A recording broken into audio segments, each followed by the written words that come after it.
Alright, hello everybody. This is going to be episode 2 of my police advice guide kind of segments I have going right now.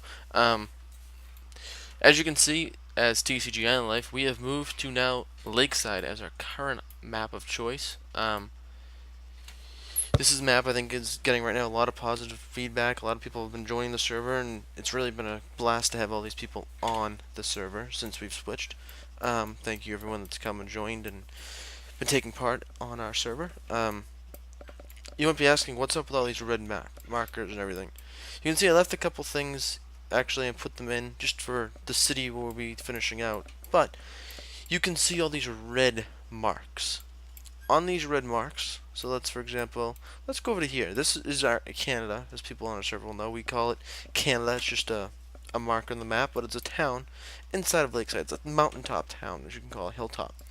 The red square is on each one is kind of the city limit of where everyone is. Now we've been having a lot of issues with people saying that, oh, that's inside of town, I'm going to land a helicopter, or I'm going to open carry a firearm, or whatever you want to call.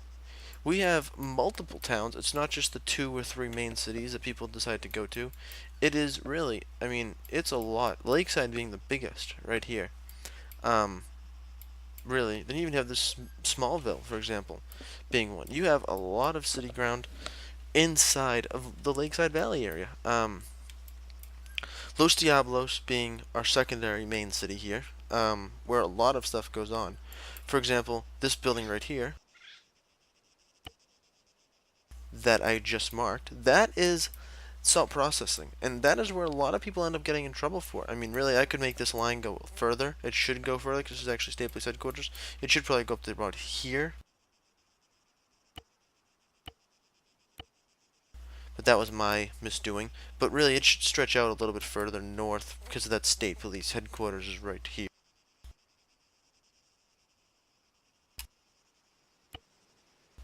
So with that being said, that line should have gone a little hot further up, but obviously you don't want to land a helicopter right in State Police. You can't land a helicopter or anywhere thinking in here unless it's marked with civilian helipad. And that's a big thing people have been doing. People have lost a lot of money on the server because they've landed helicopters where they're not supposed to. I mean, it's a very ongoing issue. Really, people don't understand that the city lines are enforced by officers. They do have to enforce those lines because you can't land a helicopter in this parking lot right nearby the bank, the Lakeside Bank. You cannot do that. You need to kind of land a civilian helipad to do that. So, but that's kind of one thing I wanted to show you guys is there's so much city limits here. It's hard to go over each and every one. But there, once again, there's so many little cities and towns and areas to be enforced that you never know where you're going to be in jurisdiction areas.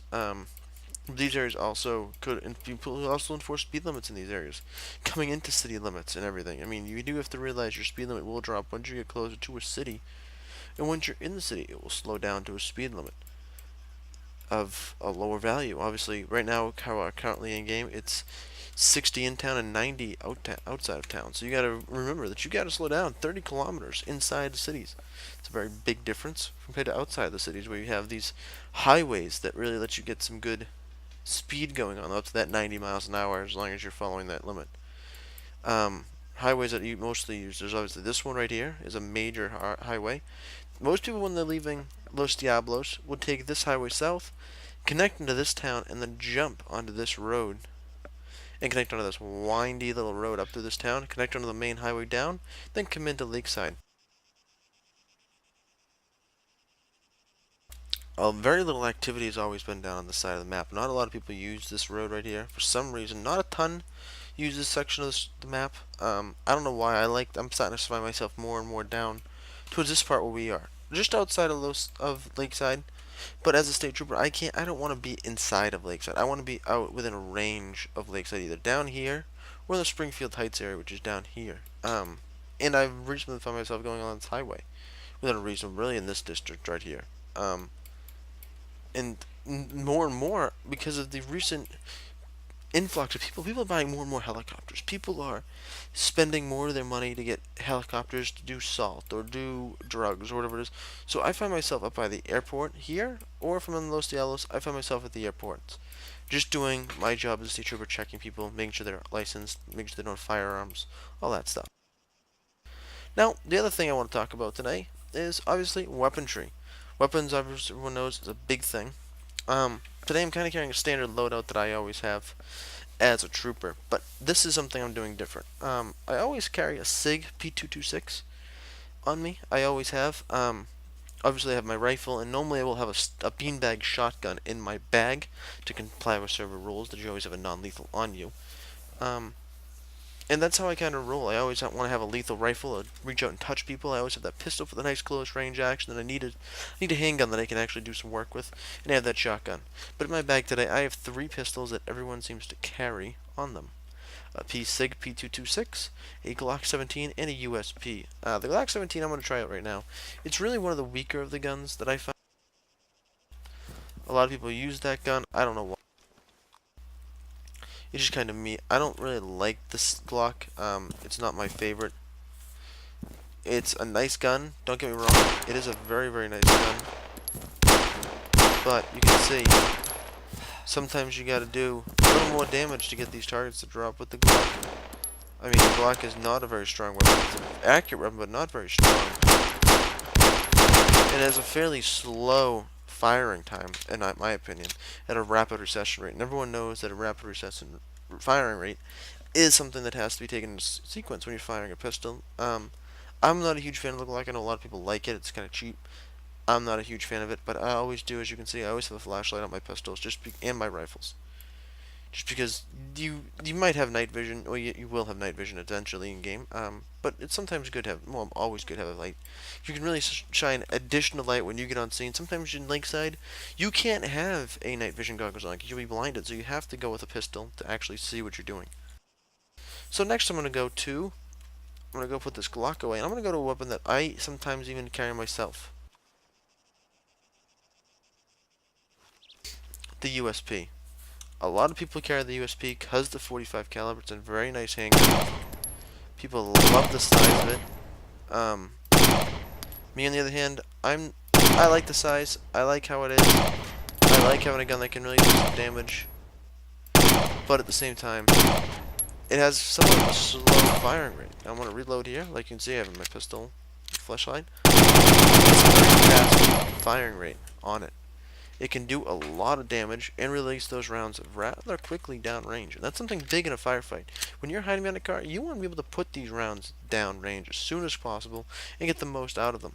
It's just something that's going to most likely save your life in any situation.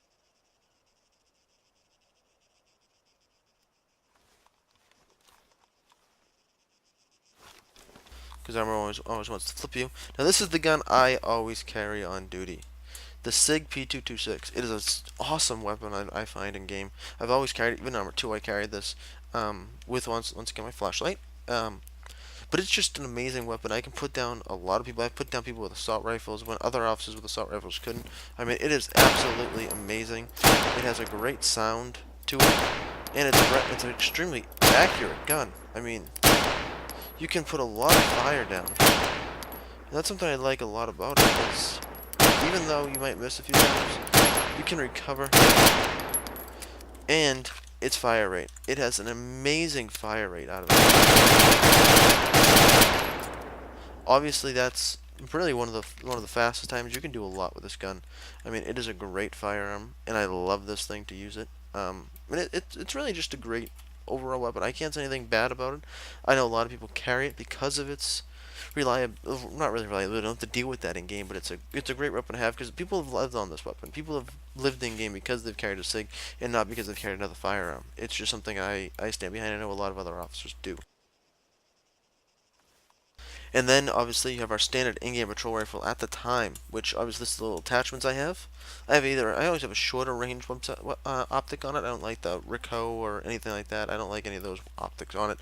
I like to keep it nice and close, because if I'm going to be an officer, I'm not going to be out there shooting a quarter mile away trying to hit someone with a ACOG or something like that. No, I want to be up close. I want to be able to look right down my sight and see them and just know I have a good shot. That's all I really want.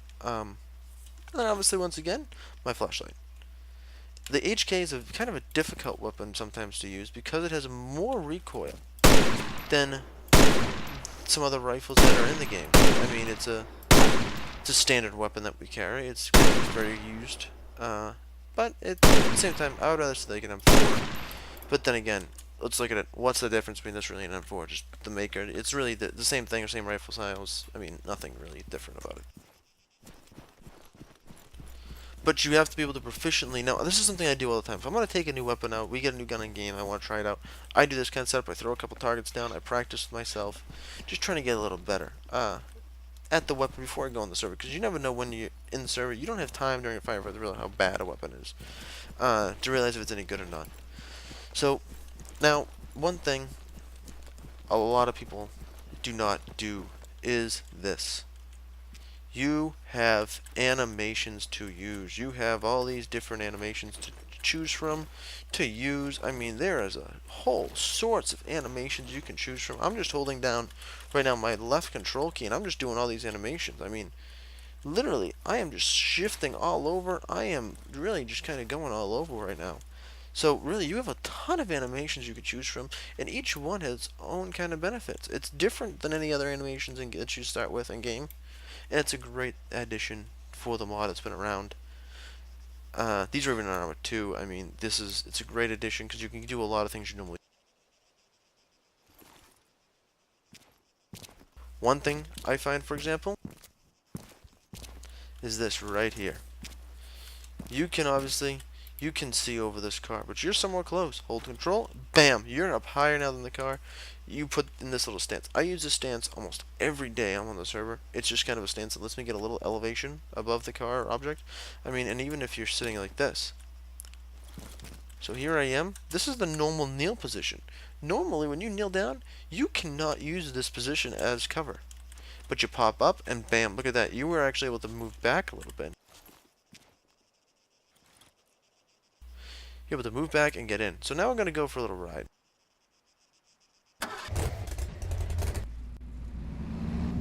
Today I'm choosing to drive the Dodge Charger Slick Top, one of the cars we have today, or any day in the game. I've started to get used to the Charger a little more, but one thing I'm going to show you right now, another thing that really is becoming a big thing, is the amount of vehicles people get to choose from as a cop on the server. Now, there's obviously restrictions on vehicles. So Metro Cops, here's your selection. You got Tauruses, you got Chargers, you got Impalas, Crown Vics, Ford Explorer utilities, and you got Chevy Tahoes. Now the Stadies. State Troopers can use the Tahoes, the Explorers, the Crown Vics, the Chargers, the Tauruses. I mean, you got a whole source. That's just all the marked units that normal officers in game are allowed to use. Now, obviously, supervisors, admins, and all that stuff. You guys get these kind of cars here. You guys get unmarked Impalas. Obviously, this Charger is included. You got the two other Chargers there. On this side, you got an unmarked Tahoe. You got a unmarked Explorer. And then you got all these unmarked Crown Vics right here that you get to choose from. And really, you can mix it up. You can get civilians confused by which cars you grab, because there's civilians that will take cars just like those Crown Vics, and they'll go out in the streets. There's those black Tahoes. You'll see those in the streets. I mean, there's cars that civilians think are cop cars, and they might just be a normal civilian, or they'll be you, and they'll think they're a normal civilian. Then obviously you have the SWAT teams, Bearcat, and then you have the federal agents, which are high-ranking officers in TCG. They have these cars that they can choose from amongst all of these. They're the only ones allowed to use that car. You have, obviously, there's a huge selection here. I don't even know how many cars it is. Every car is great. I like everyone. Each one is its own perks. Obviously, on this map especially, you can get stuck off-road. The SUVs series right here are huge. The Explorers and the Tahoes, they have a little bit lower speed, but they have the all-wheel drive. They can go anywhere. They can go off-roading. They're great. So now we're going to do something. Like last game, or last video I should say, I showed you all a traffic stop. A couple situations in-game that are useful, felony stops, or high-risk stops, whatever people want to call them. I showed you just a normal traffic stop. I showed you guys really a lot. Clearing a house, for example, a lot of different things. Now we're going to show one thing that every game it happens. Someone robs the bank. So we're going to be out here. We're saying our patrol area is this. So we're going to take our transmissions we used, and we're going to kind of put them into display now. So here we go. We're gonna race off now. So the bank's getting robbed. There's people inside. They're robbing the bank. Cops are requesting assistance. So here we are. We're rolling. As you can see, I always have a GPS on me at all times. That's just me. I prefer the GPS. It's something I enjoy. I need it, obviously, because I'll get lost. But here I am. I'm racing now into Lakeside to help out. You can see I'm not going too fast on my speed in my upper right. You can see I'm kind of keeping it a minimum. Just keep safe. It does not help these officers on scene if I die en route. I'm obviously rolling code 3. I'm going about 110 miles an hour right now, 110 kilometers, sometimes faster in straightaways. I'm really rolling. I'm trying to stay on my side of the road as much as possible. We all know it's a game. It's kind of hard. But we're getting close to the city now. And now this is when you really got to be good as an officer. You can see I'm flipping up top to my air horn as I come into the city. You always want to be on your game. So I'm going to drop them here for a little while. And I'm going to hit the air horn as I come around this corner.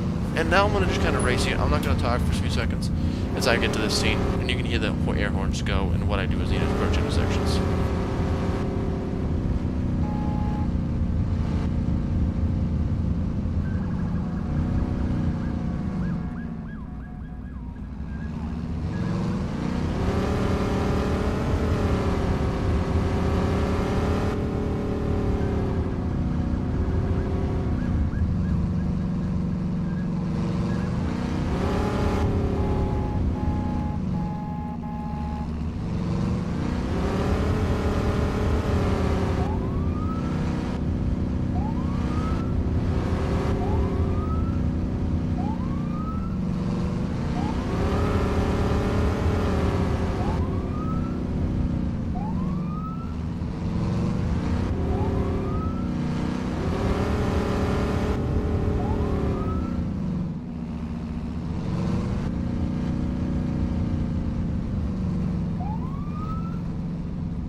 And here we are. So we're going to eject so our lights stay on. Now we are here at an active situation going on. You can see another officer is blocked off. Looks like a supervisor has blocked off the road from here. He hasn't completely blocked it off, but he's now basically telling people this position where he's at. He's telling people you don't want to enter this way. You can obviously all these police cars, they all have their lights activated. It's a very active situation. Another officer, luckily, has put his car there to stop that road from anyone trying to come down that side of the road. And then you have, obviously, I parked over here. I'm out of the way. I'm not in the situation. I kind of parked where officers don't have to fear that I'm going to hit them or anything like that. I pulled off to the side, and I'm not clustering the area in front. You're not putting other cars that don't need to be there. That's why these officers shouldn't. You should really have no more than a certain number, which I usually call it 4 cars at the front of the bank. Obviously, a Bearcat comes in. It's an exception to that. A Bearcat would probably sit where I'm standing right now. Is a good spot for a Bearcat to sit at, because it's armored. You can really get right in there close, and you can kind of do whatever you need to do with the Bearcat. But 4 cars like this, these Metro officers have done, is really what I'd say. Now, obviously, we have 6 officers on scene. I'm the 7th. I'm now a state trooper. I'm just going to come in. So, obviously, in route, you'll ask when you get there, you'll ask what they need to do. So this guy right here, as you can see, he's a police detective. He's our negotiator right now. He's what we're calling our negotiator. So he's right now negotiating with the would-be suspects, if I put any in there, on what their demands are, what they need, so we can calmly calm the situation down. If they have a hostage or anything like that. The other officers here are utilizing, which they would be, their stances that I just showed. So, for example, this officer, he can kind of stand in his normal position. He's got a pretty good spot. He can just kind of stand there. If he really wanted to get in there good, he could do one of these, which is what I just showed you, the little kneel and the stand. This way he's looking over the guardrail, but he's at the front door aiming in. The bank only has one way in. We have to remember that. In this position, our negotiators, one of the people at the front, he's really well covered. He's in distance, he can talk, and then he obviously has the protection of the vehicle. The other officer here, he can just stand where he is with his gun like this, and he's fine. He can see he's tight and right next to the windshield. He's in pretty good cover. Now over here we have our sergeant, our officer in charge of the scene right now, other than the, obviously, negotiator. And this officer, I'd always do this. I always do one of these right when I hit the front door. I always like right down the front door. I mean, you're in a tough spot. You got to make sure you're nice and small. I mean, I've even seen guys lean. I've seen guys do anything. You really got to make yourself nice and small because you're the front of the fire. You want to always be, when you're in a position where you're going to be under fire, your wheels. People can shoot under your cars, but they can't shoot through wheels. So if you're next to your wheel, you're in a good spot. You might have, you have some head exposed, you have some of that, but your entire body, where I am right now, your lower body is covered. Only what you're exposing above the car is obviously exposed. Now over here, you have your sergeant. Your sergeant, he's going to be probably in one of these positions, standing back a little bit. He can just do this. He's obviously doing the same thing. He's looking down. He's trying to help the negotiator out, see what he can do to get these guys' demands reached.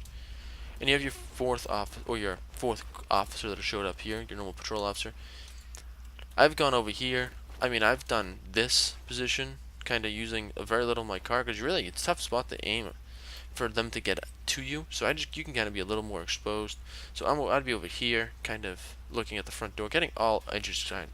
And what these two officers, the officer in the Charger and this officer in the Impala, you also have to cover your sides. Not that they can get out, but your sides have to also be covered. Now, what we're going to do is we're going to go inside and I'm going to show you the bank. Show you what rooms are in here and which rooms you always have to know about.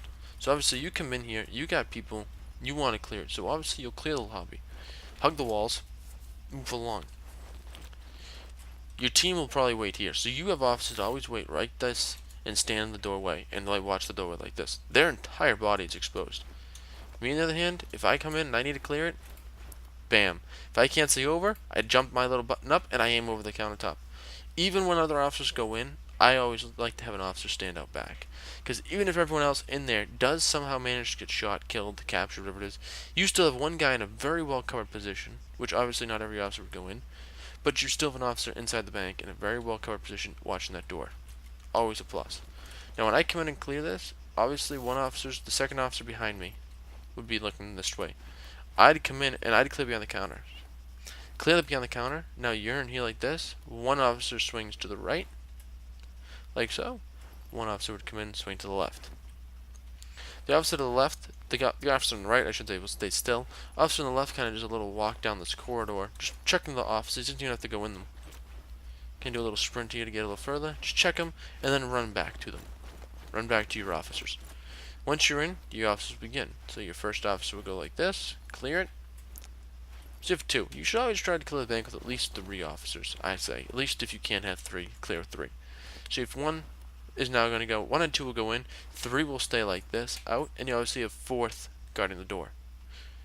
So you still would have now 2 officers outside the bank at this time with the amount of officers, or including me, I should say, you'd have 3 officers outside the bank. So one officer kind of comes, he has to cover the hallway here, and he has to cover that doorway. So he's kind of in the middle, kind of watching. The other 2 would go, front officer would go right, second officer would come in and go left, splitting it. One officer would cover, probably the one on the right. One officer on the left comes up and just clears behind this couch. I've seen people lay behind this couch. You can kind of lay here, and people have walked right by me. I mean, it's pretty sad. If I rob a bank, people have walked right by me because they don't really look in these offices too much. You can kind of lay here and you can kind of hide. It's kind of a tricky little thing, but I'm going to show you guys all this now. So these officers would come back and you'd move back on. You'd begin to move.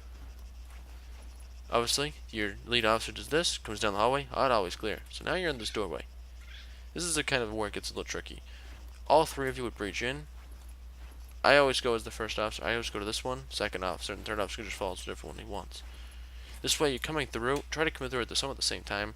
And that way, no matter what, you're coming through together. This officer obviously is facing the wall, and he'll gather up on this side of the wall. Come through, cut it, done. That's obviously cleared. And just move straight on. You get some officers, people go this way, but look, now you're on this side of the door. You're kind of in a tough position. I prefer this way. Come through, you just, once again, you slice it, and you're in. And let's not forget this, the vault. Trying to get hit by the door. Most people, when they rob the bank, they always have the vault open, so you'd come through. You'd swing it, you'd have the vault. One officer should always clear something behind the door, because you never know when people get struck in there, so have an officer kind of always ready to check behind the door. But the other officers just kind of poke their head into the vault. Obviously, this is the safe. But no, just poke your head in, check it. And always, before you leave, without getting caught, Or stuck, I should say. Where's this closed door button?